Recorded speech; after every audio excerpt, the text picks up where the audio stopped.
আজি হৈছে আন্তঃৰাষ্ট্ৰীয় নৃত্য দিৱস, ইণ্টাৰনেশ্যনেল ডান্স ডে। প্ৰতি বছৰে ২৯ এপ্ৰিল তাৰিখত এই দিৱস পালন কৰা হয়।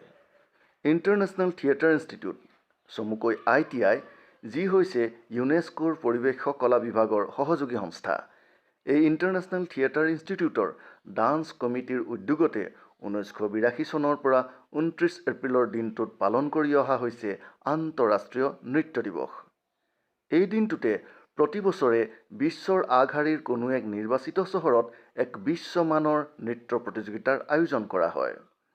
উল্লেখনীয় যে এই ২৯ এপ্ৰিলৰ দিনটো হৈছে আধুনিক বেলে নৃত্যৰ জনক মহান নৃত্যশিল্পী জীন জৰ্জিয়াছ নৰৱেৰৰ জন্ম দিৱস।